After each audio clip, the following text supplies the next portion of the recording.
et on va prendre la direction aujourd'hui de Madagascar, plus de 7 mois après la prise de pouvoir du colonel Mikael Radianirin, à la suite d'un vaste mouvement de contestation de la jeunesse, souvenez-vous, et du renversement de l'ancien président par l'armée. On va vous parler d'une présence qui se fait de plus en plus sentir aujourd'hui sur l'île, c'est celle de la Russie. On en parle avec vous, Lise Kinman, bonjour, journaliste aux Observateurs de France 24.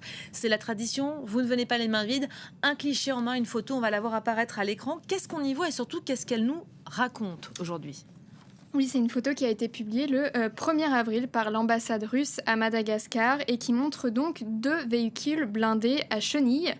Ces véhicules ont été remis par la Russie à Madagascar lors d'une cérémonie organisée dans un camp militaire de la ville d'Ivato. Selon l'ambassade, des munitions, des armes légères et des équipements de protection auraient été livrés en même temps.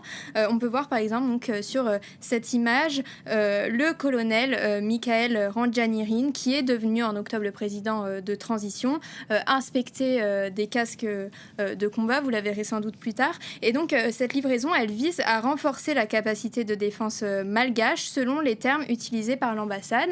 Et elle constitue l'un des derniers signes de ce rapprochement entre la Russie et Madagascar.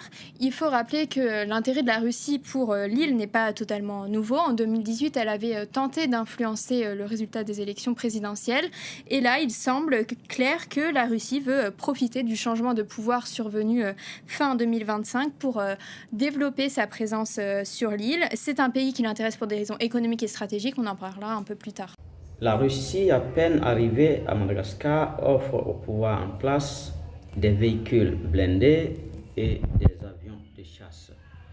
Eh bien, ça se voit au moins que la Russie n'est pas hypocrite dans ses relations. C'est pour ça d'ailleurs elle gagne facilement du terrain en Afrique. Partout où elle va, eh bien, les gens les accueillent les bras ouverts. On a vu le résultat que la Russie est en train de produire au Mali actuellement, je veux dire dans l'ensemble des pays de l'AES. Tu ne peux pas t'empêcher de le voir. Le résultat est là, palpable. Mais voyons cette histoire de Russie à Madagascar. Mais avant la Russie, il y avait quelqu'un, non? Qui était là avant la Russie? La France était là, je suppose.